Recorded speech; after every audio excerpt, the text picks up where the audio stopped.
there was no food truck parks in the state of Wisconsin. And so when Right. we get permits, we're creating these new policies, which are going to now help the next generation or, the next entrepreneurs that want to do something similar. I feel like people give up fairly quickly. As soon as they hear that first no, they'll kind of give up and won't want to keep pushing forward. And I think you just have to get used to the fact that you're going to get rejected multiple times. So the quicker you're able to accept those no's and those failures, I think the further you'll get along.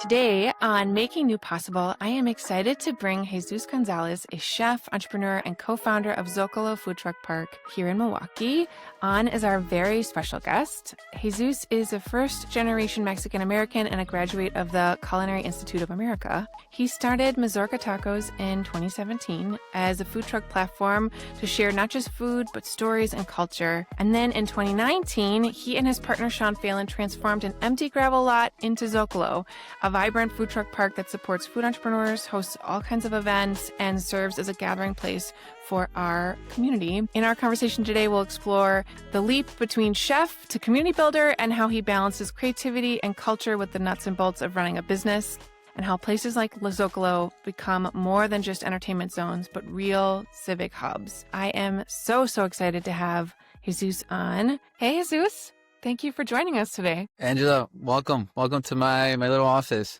Oh, I love it. I am super excited to have this conversation with you.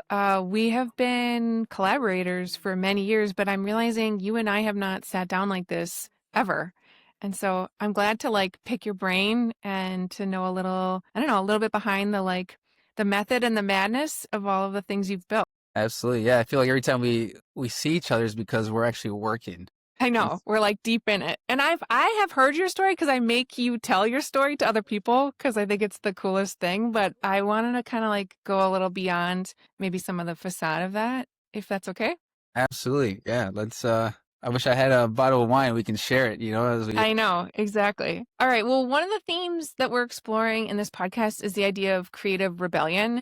And I will tell you that I first encountered you with your food truck on that little dusty lot at First in Pittsburgh. And so kind of started us from that chapter of your story, why there? And I would say the thing I noticed about you was that it was at a time when I felt like food trucks were very, very seasonal. And you came in, I think, when the weather was warm, and then you stayed and stayed. And every time I drove past, I was like, he's got to be done soon, right? He's going to hole up for the winter the way that everyone in this town holes up in the winter. Tell me, start from that point in the story, how you came to be, and then, how you grew from there into what we all love is Zócalo. Sure. Of course. No. So, I, prior to starting Mazorca in 2017, I was living in New York, and I went to the Culinary Institute of America after high school. After I graduated, I moved to the city, and I was away from Milwaukee for about 6 years.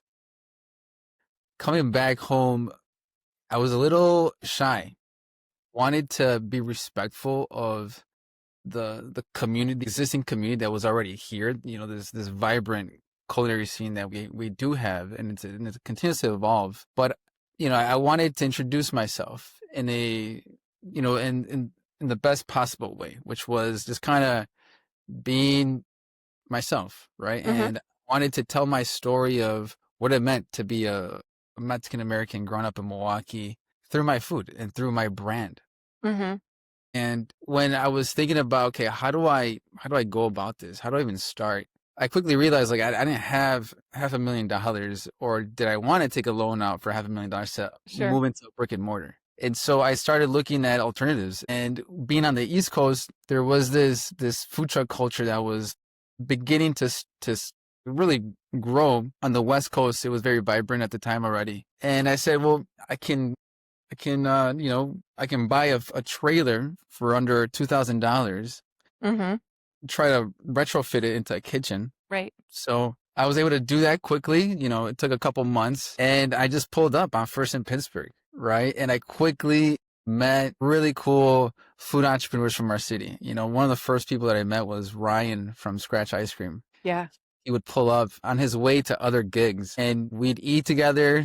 We'd talk about our experiences, and I started meeting other individuals from the city. And I started realizing like there is this community of food entrepreneurs that aren't going the traditional route of opening up a brick and mortar. And that's when, Sean Phelan, my business partner, and I started, kind of conceptualizing, how can we essentially provide a space where we could all work together and grow this community. And, fast forward to 2019, that's what we ended up, that was our main focus was let's Right. build this hub for food entrepreneurs. But it goes beyond just like the food entrepreneurs. I mean, the whole idea with Zócalo, it's really building a plaza. Right. So that's kind of I guess the introduction of how I ended up selling tacos on First and Pittsburgh. And it was a dusty lot. But the cool thing about it was seeing people from different backgrounds pulling up and eating together. Mm-hmm. Whether you worked, downtown, whether you were working, in the valley, it was just it was neat to see that I was able to bring people together and we were having conversations and eating. I'm curious about what motivated you to want to build something like Zócalo for other food entrepreneurs. It makes sense to me that you would have some success at first in Pittsburgh and then want to like lay down roots. You know what I mean? Like it makes sense that your business would expand and you would want more infrastructure around that initial first seed investment you made. But like, why care about that for others? You know what I mean? Because I feel like you have a bigger mission with Zócalo than just it being like a beautiful space for Mazorca. Yeah, I think it has to do a lot with just my upbringing. Culturally, we in Mexican households, we're taught to take care of your siblings, your family, and you're constantly trying to find ways to support one another. And through that process, you reinforce that relationship. And there's, you go through highs and lows, but you go through those experiences together. And that makes the journey so much more valuable than like the end point. So I guess having that background of just growing up in that environment, wanting to share my experiences, these opportunities with other food entrepreneurs, it just makes it so much more fun. I mean, the fact that we're, part of our story now is, Daniela's story from Ruby's Bagels, Leon Maria from Anytime Arepa, Carolina from Anytime. We're all growing together. And if you look back, at the last 6 years, we all started with, an idea and a vision, but we've all been able to evolve. And now we're all kind of expanding and, bringing that vision to life, that individual, that independent vision, but we supported one another on the way there. Right. I mean, I think that's really special. Maybe it is, a harkening back to your Mexican roots. I find that tends to be a theme here in Milwaukee too. You know what I mean? Like that I would say of Milwaukee entrepreneurs specifically, this idea that like, okay, we're going to help the next one pull up you know what I mean? Make sure that last rung of the ladder is there for them to sort of like step up and keep moving. I've never seen anything like that. And I think it's tremendously inspiring. You know what I mean? Even if your businesses are different or your offering is different, this idea that like you're going to be able to help those behind you, you know what I mean? Follow your path and maybe even skip some steps like of the mistakes you made. You know what I mean? Because I'm sure you made mistakes that they don't have to because you know how to like steer them in the right way. No, definitely. I mean, for me, that's always been the most gratifying part is being able to help others avoid the mistakes you've gone through, because it can really set you back, especially when you're in these like early startup phases and you're trying to keep it lean. Every little mistake can really set you back. It's been fun being able to share our experiences and try to avoid things that can steer you away.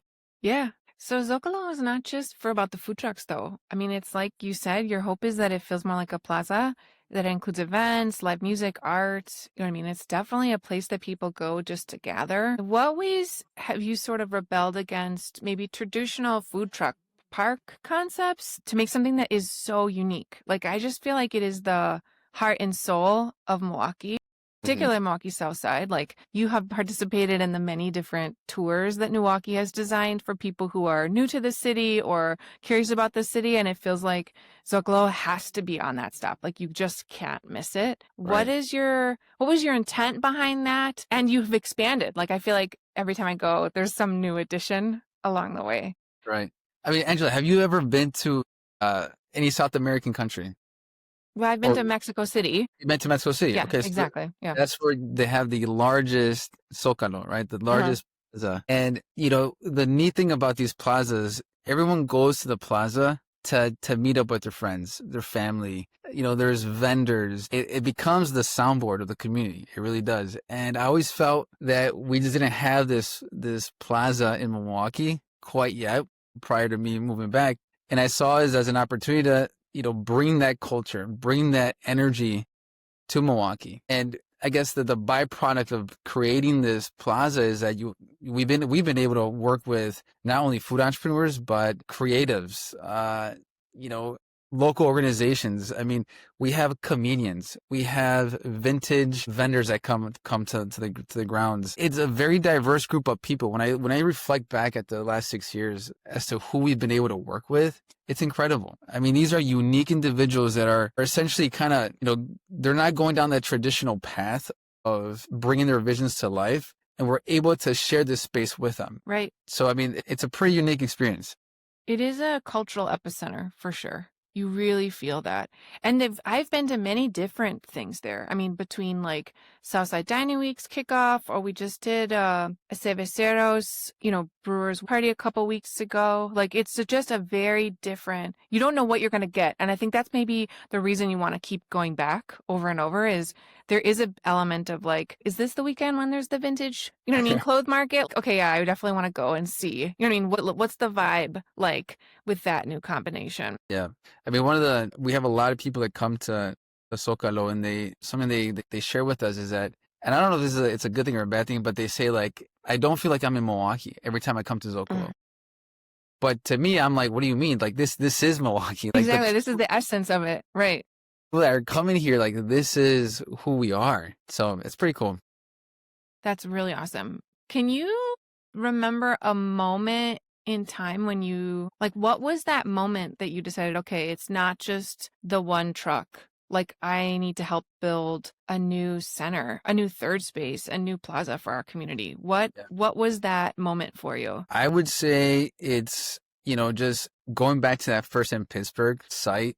And even there on this dusty gravel lot, we were bringing in like a music series. We were hosting, um, like fundraisers. And so and it was neat because every time we activated that corner, people would walk by and say like, I came because I heard music, Mm-hmm.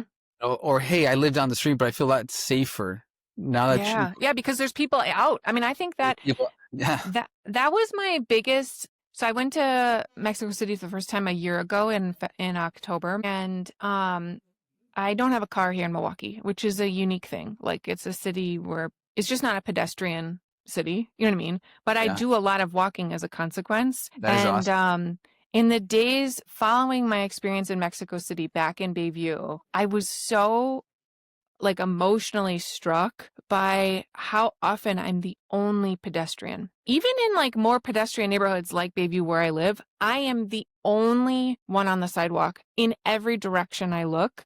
Yeah, And I remember feeling like, wow, I feel like there's a lot of like, I had a lot of people in my life be like, okay, well, be careful in Mexico City. Like it's dangerous in Mexico City because I travel by myself or whatever. right. I felt so much safer because there's people out. So what you're describing about like activating that corner at first in Pittsburgh, and then obviously now with the, you know what I mean? The fact that it's always a buzz where you are on 6th, like I think that makes a huge difference. Like people seeing other people makes people feel like they're supposed to be there. You know what I mean? And we're sort of like drawn, I don't know if that's like an evolution thing or what, but like we're drawn in like, oh, people are congregating. I guess I should go walk towards that too. Right, right. No, yeah, I completely agree with you. I mean, I felt a lot safer. I used to live in Queens, in Astoria. I felt a lot safer living in Queens, commuting to Manhattan, than walking in some of our neighborhoods here in Milwaukee. And it's only because they are so empty. Mm-hmm. We don't have pedestrians walking around. So I'm like you, I hate driving. I try to bike or walk as much as I can. So I guess that's something we can both work on is try to get people to walk I more. know. I'm bullish about it. I have no problem. I walk all the way from Bayview to downtown. It's less than 3 miles. Like, I don't think people realize. They feel like it's like emotionally farther than it really actually is. Right. Oh, that's Yeah. great. So when you engage the local community, what do you think the secret sauce is to making sure that Zócalo feels like it's for them, even though it is so diverse? You know what I mean? Like, how have they come to trust you? Or do you have some methodology for how you sort of use that invitation to make lots of different people feel like they're supposed to be there? Yeah. I mean, I think the first thing is just it comes down to, respect, right? Respecting people's differences, being able to listen and being curious, like genuinely curious Mhm. about what people are doing in the city. So I think I don't know. It seems people are not used to that. So when we're trying to collaborate with individuals, we give them the keys to Zocalo, and we say like, this is your space. Like we want you to feel comfortable. Everyone's welcome, and anything that we can do to help and support you, let us know. But it just comes down to being respectful and appreciating the uniqueness Mm. of the different collaborator, the different organization. And at the end of the day, I mean, we all had that same end goal of, you know, we're here because we're putting out for our city because we Mhm. love it and we want to make it better. So I think it just comes down to that. I think that's smart. And I don't know that it requires much more than that is like a really warm welcome, right? Like, I see you, I believe you, and then I'm going to get out of your way too. You know what I Yeah, mean? So that we can create something truly unique. absolutely. Through the last 6 years, I am certain that you've faced challenges or resistance, whether that's financial or even like, I don't know, I'm assuming you've had issues with permitting or, you know what I mean, whatever it might be. How have you navigated those challenges and then stayed true to your vision for what Zocalo could and should be? Yeah, I think for us, it was quickly realizing like we can't do this alone, right? Mm-hmm. This is a team effort. So being able to leverage, our relationships, being able to communicate what is our vision for Zócalo and getting people to believe in that vision and not being afraid to ask for help because yes, I mean when we first started Zócalo, there was there was no food truck parks in the state of Wisconsin. And so when Right. we had to get permits for building the space, we needed to, Right. There was make no precedent for that. Right. no precedent. And so we're making, we're creating these new policies, which are going to now help the next generation or, the next entrepreneurs that want to do something similar. So it just, don't, I feel like people give up fairly quickly. As soon as they hear that first no, they'll kind of give up and won't want to keep pushing forward. And I think you just have to get used to the fact that you're going to get rejected multiple times. So the quicker you're able to accept those no's and those failures, I think the further you'll get along. Yeah, I get, I have a similar path with the things that we built in the early days of Milwaukee. I can remember going to DPW or even DCD and saying, "Oh, we have this idea. Can we do this?" And then, you know what I mean, going through like, "Okay, well, we don't have a permit for that." And being Yes. like, "Well, could we make one? Like, what would we have to do to make one?" Right. You know what I mean? So that we could. I remember one time we wanted to host a party on West Wisconsin Avenue's bridge because it had been closed and there were a bunch of small businesses that had suffered while the like bridge was being repaired. And so we Okay. were like, we want to host something on the bridge. Well, that's a little bit different than hosting a regular street closure because it's over a federal waterway with the river. And so what did we end up doing? We ended up getting a permit for a parade because we just didn't, there wasn't a box that we could tick, you know what I mean, or whatever. Right. But it took a lot of patience and a lot of creativity to be like, we want permission. We're not going to do this rogue. You know what I mean? Like, we want Right. this to be Right. fully sanctioned and you tell me whatever it needs to be. Sure, we'll apply for a parade permit if that, you know what I mean, No, I is what agree. it needs to be so that we can like make this happen. But we want to celebrate the fact that like this is finally over and and give like a boost to all the small businesses that have been patient and waiting and cut off from the normal like pedestrian and street traffic, you know what I mean, during this like construction or whatever. And so, I mean, I think a lot of times people think, particularly when it comes to interacting with local government, municipal government, um, that those aren't real people. Like, they are real people and they're public servants and they do want to find a way to say yes. You know what I mean? And so coming at things with the mindset of like, well, how could we do it? Correct. To your point, rather than just being like, oh, there isn't a permit for that. Okay, well, I guess I'm done. I Correct. know you partnered with my husband's business for a while with Hot Spell Sauna, and they're in the throes of it too, trying to figure out how they're going to expand because, again, there's absolutely no precedent for a pop-up There, mobile sauna cold plunge. So it's been fun and interesting and takes a lot of patience and grace, I think, to figure out, okay, well, what's the next step? What's the next thing we can, you know what I mean, do to move this forward? I think it's, patience is key Mm-hmm. because you have to get creative. Right. And so just being persistent because, you may think you have the perfect idea as to how to solve for certain issues, but, people on the other end may not, see it as you do. And so you just got to continue to be creative and eventually things will fall into place as long as the purpose is good. Okay, so I have this new theory that like small businesses and startups fail most of the time, not because they like run out of cash or because they can't get a permit, but because like the founder itself loses hope. And I think what you're describing is right, and it is my own story as well, but finding ways to refill that well of hope when it feels like, oh my God, I can't. Like today is a day. And it always comes at like I feel like you get like 3 no's in a row. You know what I mean? Where you just feel like you're being like gut punched over and over and over. What do you do to maintain your sanity, your personal well of creativity, your own? You're a very positive person, but like I imagine that takes some resilience to maintain that positivity. Do you have practice, methodology? Like how have you stayed buoyant when the waters get rough? Oh, that's a great question. I'm not very consistent with, some of the things that I do, outside of work. Anytime I can do anything outdoors, I'll do it, right? Mm-hmm. But for me, like simply just riding my bike, it just gives me the opportunity to feel that wind hit my face. It kind of reminds me when I was a kid, riding my bike, because it's like that sense of freedom. When you're Sure. a kid and you're riding your bike around the neighborhood, no one can stop you. It's the little things in life that I genuinely appreciate. Whether it's riding my bike, whether it's doing, yoga, whether it's running with the Buena Tierra running club, whether it's cooking, it's taking the time to enjoy the things that I truly love. And then it really comes down to like spending time in nature, spending time with people that I truly love, family, friends. But going back to that point of, you get weeks where you're just getting nothing but no's. So currently I started a new project. Yeah, tell me about it. Can you tell us about it? Yeah, so I started Eventini. Eventini it's a digital marketplace, so it's a tech company, Mm-hmm. and the goal is to help hosts or event planners book service providers through the platform. So if you're planning an event and you need a food truck, a local musician, and a venue, you can book all these services through the platform. Love it. And so just last week, I had 3 hosts essentially kind of start the process, but then they ended up going with a different service provider outside of our network. And so it gets very frustrating.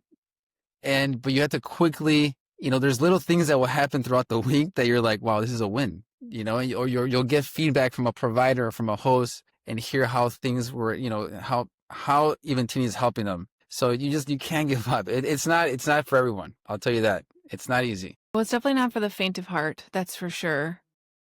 I'm trying to think about how that changed for me. In some ways, I think it's a muscle memory because I've been doing it for 17 years. But I think I know now that when you have a win, I try to actually just take a beat and like, okay, I'm just going to feel it and like literally try to be more embodied in the win. You know what I mean? And I do get excited. Like when something doesn't break our way, I feel like, okay, cool. So that means like the next one will. Like, you know what I mean? I feel like, all right, that's just new information I have to sort of like upload and deal with. But like that means that's, you know what I mean? The highs are not as high maybe over time, but the lows are not as low as a consequence too. Yeah, no, I agree. Sometimes I have to like hold myself back because I feel like I can get really excited about things and I can like take a concept and see it all the way through and say it's going to succeed. Like it's going to do well. But then it's dangerous to do that because sometimes I feel like, am I just, am I fooling myself? Am I giving myself false hope?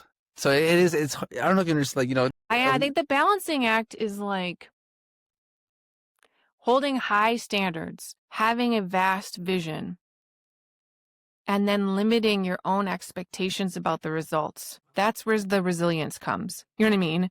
Mhm. Because I think as the leader of what you're building, it's your sole responsibility to be thinking about what is next? How do we evolve? How can we Right. make this better and richer? You know what I mean? Like, how do we iterate? Um, and to know that it'll come incrementally. You know what I mean? And if certain things move faster, to just be like, I mean, I always think of it as a sensation. Like, all right, I'm going to go where the energy's flowing. My expectation was that we were going to go left, but it's all blocked. So we're going to have to go right. And we'll just move through that until we find out the next thing. So to that point about what's next, when you started, I agree. I think the food truck community in Milwaukee was really nascent. I think we were early for once, which is not always the case for Milwaukee, with having a proper food truck park. Where does this go? Like, what's your vision for how this evolves the next 5 years? What are you seeing nationally with, you know what I mean, your peers in other places? Is that like the role, the impact, the design, even like policy? Like, kind of what do you have in your own crystal ball?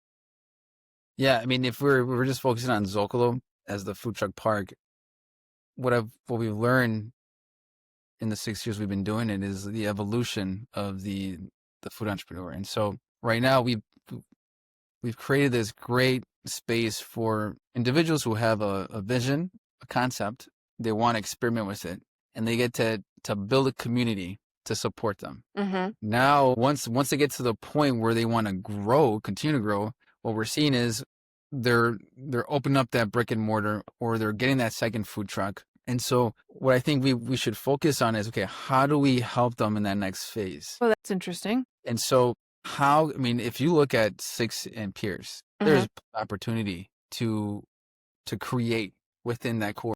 Oh, I love that. Like they actually spin up into the empty storefronts that exist right there. That is correct. And if the storefront doesn't exist, we create it. Right. And so how do we support them through that next phase? But in addition to that, I mean, there's still room to support these operators in terms of their commissary kitchens. Like, where are they creating? Where are their laboratories? I don't think here in Milwaukee we have adequate, facilities that Mm-hmm. supports entrepreneurs. Sure. When you look at, there's a lot of data that supports the impact or some of the challenges that these operators currently have with the current facilities that we have. There's this whole black market, underground market, where for food trucks or small food entrepreneurs to get licensed or Mm-hmm. where they're operating out of. And so I think there is definitely an opportunity to get the city involved and work together so that we can build an appropriate facility so that they can essentially start their businesses, but also evolve. Essentially, I mean, these businesses are employing people in the neighborhood. Mm-hmm. So that's kind of, where I see Zócalo could potentially evolve to. I love that idea, to be honest with you. It's not nearly had the same kind of investment in infrastructure, but I've always felt that way about the Milwaukee night market. Like the number of small businesses that started just simply selling once a month at the night market that have now grown into having brick and mortar spaces is profound in the 11 years since we've been a part of that story. And I think you're right. It's one thing to bring and to create the sense of marketplace, but then what's the next rung on that ladder so that they can grow up and out of that? And there's just a wealth of opportunity with our storefronts or lack thereof. And not just in Walker's Point where you are, but across the city. I mean, there's so much opportunity. I agree. Completely agree. Interesting. Well, when you look back at your whole journey, what, if you could start over, what advice would you give to your younger self about being bold, imperfect, vision driven? I think fear so, as an entrepreneur, you have to learn how to manage fear and learn to live with it. I think looking back, I would try to tell myself to defeat that fear a lot sooner. I started when I was about 20, 26 years old. When I think back as to what was holding me back from starting at an earlier age, it comes down to fear. And so I would just tell myself that it's gonna be okay. Like, don't allow fear to blind you or to Mm. stop from actually starting or from getting started. So yeah, it's just giving myself a little bit more support early on and say it's gonna be okay. Well, I think you got to give yourself more credit. 26 is still really young to get started. But yes, I agree with you. I had a founder, an aspiring founder come to me last Friday, and he's thinking about quitting his job. And, you know, I was asking what's holding him back or whatever. And it's the same thing. You know what I mean? Like fear of failure. And I was like, what would be the worst thing that happens? You go for it, it doesn't work, and then you could get a job again. You know what I mean? Like, but you're never going to know. And I said, even 17 years into this, I still have moments in time where I have to like trust that the net will appear. I have to jump first. Right, I don't have all of the information I need to make every decision in a way that I would feel perfectly comfortable, and every single plan is, you know what I mean? A to Z bullet points like sketched out. Like that's right. just not life. Um, and you get more comfortable over time, I think, living in that fear space, you know what I mean? Or addressing it. But I'm really proud of you, and I love everything you've built. And so I'm 100% on your team, and you're consummate cheerleader. Thank you. No, Whatever you do next with the food truck park and or this new tech company you're building, I'm 100% behind you. thank you. And the feeling is mutual. Honestly, I admire all the work you do. I mean, you are an important person that is doing something very unique in Milwaukee. And so the fact that you're still in Milwaukee and doing that here, it's amazing. It's inspiring, really. Thank you, Jesus. I appreciate it. Thank you for coming on today. Absolutely.